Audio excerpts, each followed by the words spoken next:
Chapter 20. The Dream That You Wish. Ella threw her arms around his neck and deepened the kiss, nearly knocking them both down the front steps. August laughed against her lips and threaded his fingers through her hair. Her nose bumped his. "I can't believe I forgot you," he said softly. Ella kissed him again and pulled away enough to say, "I love you too." "I can't believe I twisted myself into knots over loving you twice," he said, and pressed his forehead to hers. "I can't believe I made the prince do laundry." She threw her head back and laughed. Then her mouth went slack with horror. "Oh no! I put beetles in your bed once." "To be fair, I volunteered to help with the laundry," he said. "The rest, though, will definitely have to be addressed, possibly with beetles."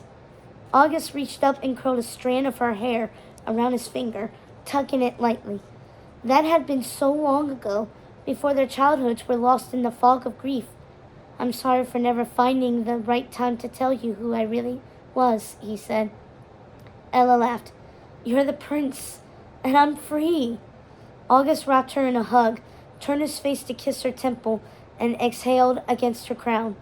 He had never fully understood her hesitancy to leave or to push back against Lady Tremain's treatment of her, but he was more than happy to help Ella find her way forward now that her stepmother was gone. "August!"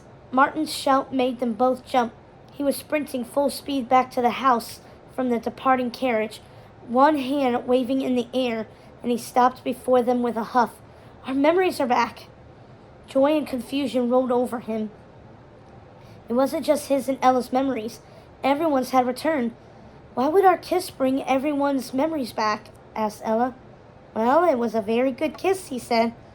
She rolled her eyes and kissed him again. "The memory loss didn't start with us. Why would it end with us?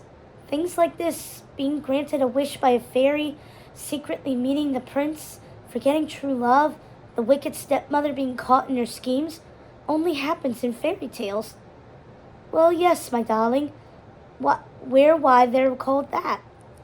August and Ella whipped around to stare at who had spoken.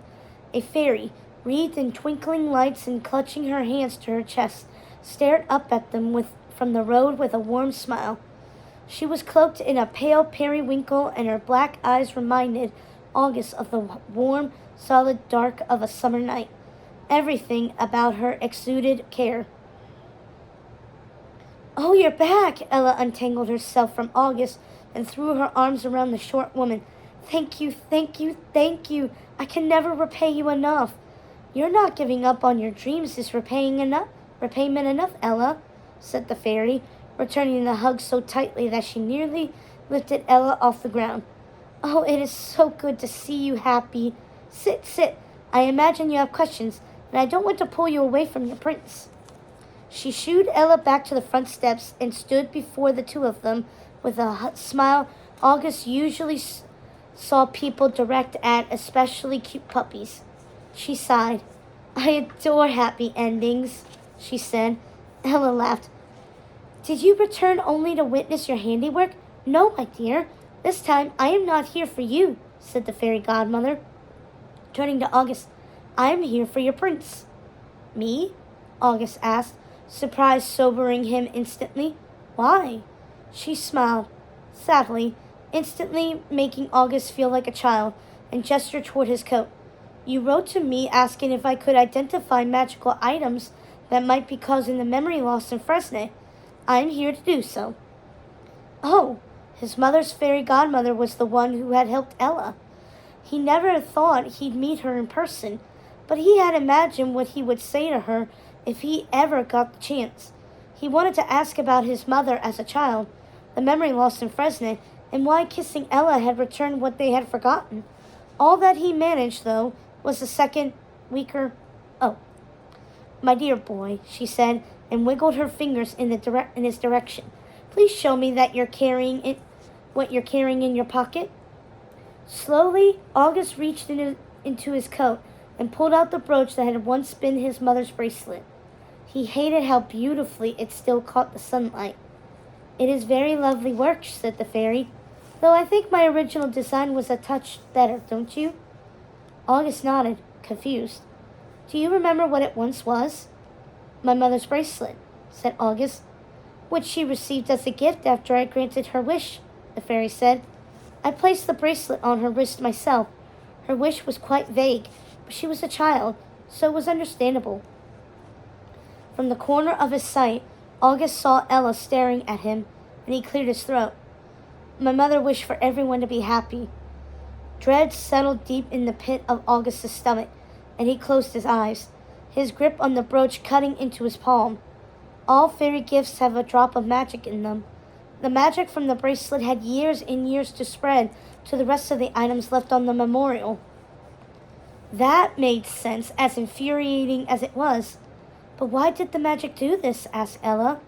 Why would the magic make all people forget who they're in love with? Well, that was August's wish, of course. The fairy godmother shook her head. A sad wish, but a wish nonetheless. But I didn't make a wish, said August. I've never been offered a wish, and if I had been, I certainly wouldn't have wished for people to forget their loved ones. Of course you would never have done any of this on purpose, she said, and reached out to pat his shoulder. But do you remember the day of your mother's funeral? August dropped his face into his hands. His elbows dug into his knees. What had they talked about that day? His father had been so sad, and Ella understood since she had gone through it with hers after her mother's death. He had wanted to avoid love so that he wouldn't end up like his father or Ella's. It wasn't a wish. Not really, he muttered.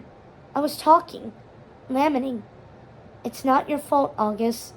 What person, what child, expects their words to come true? The fairy godmother made a soft sound in the back of her throat.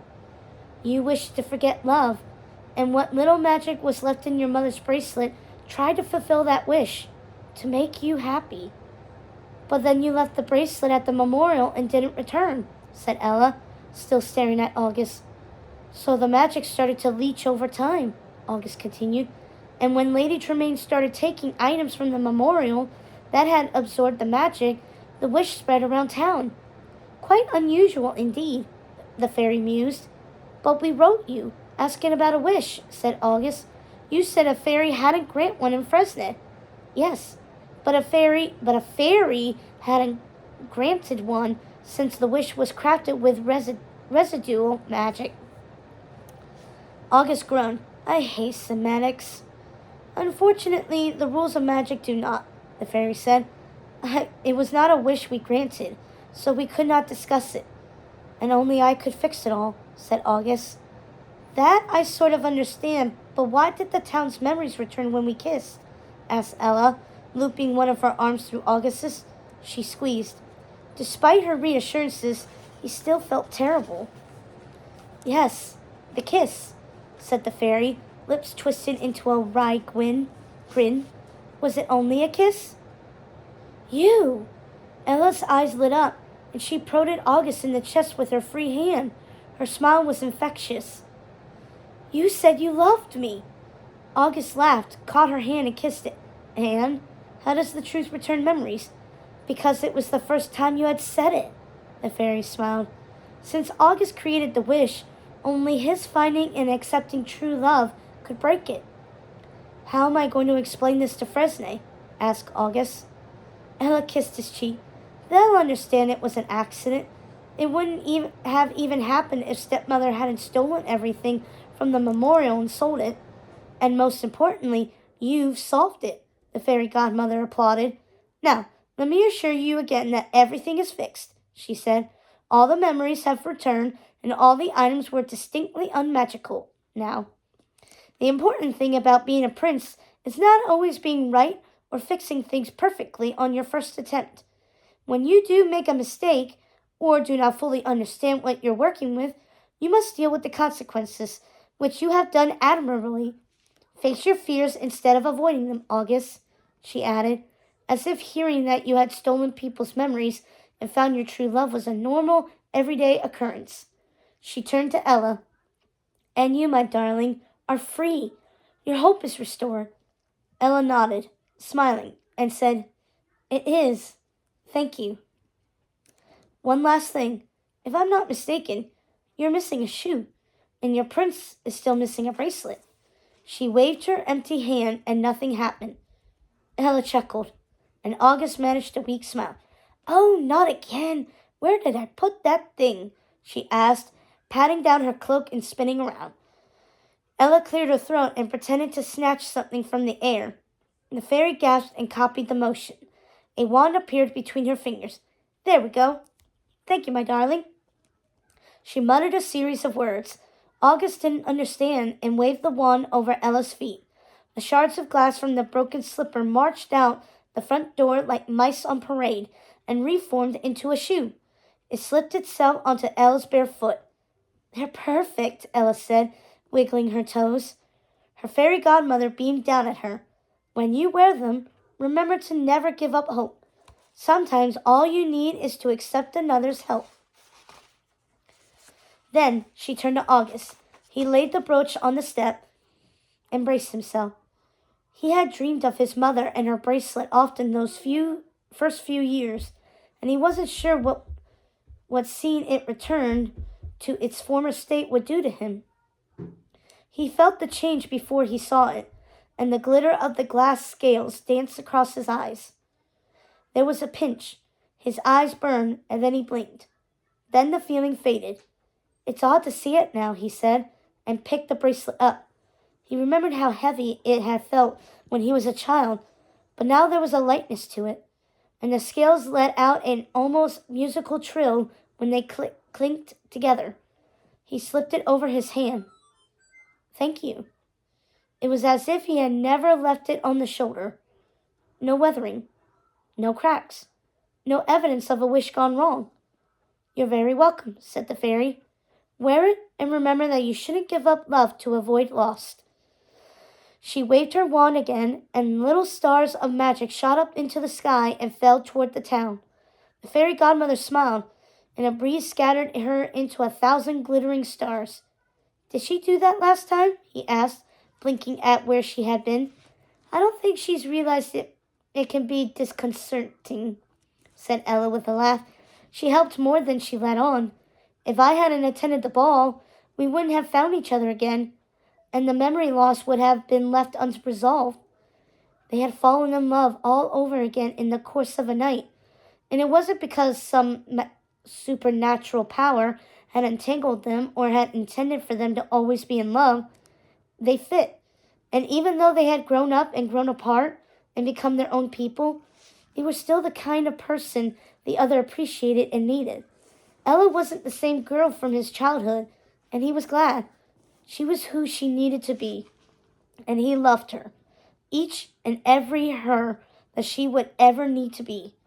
Neither of us is allowed to hypothetically wish or use figures of speech in the presence of the shoes, though. Just to be safe, August said with a chuckle. I'm thinking I only wear them for special occasions, like operas, when it would be rude for me to speak. Much less wish, she said, and leaned against him, head on his shoulder. He wrapped an arm around her waist, bolstering her. Loving and forgetting and loving you again has been one of my best adventures. I would do it all over if you accidentally made a wish. I'll be sure to save it for a boring week, she said, and kissed him.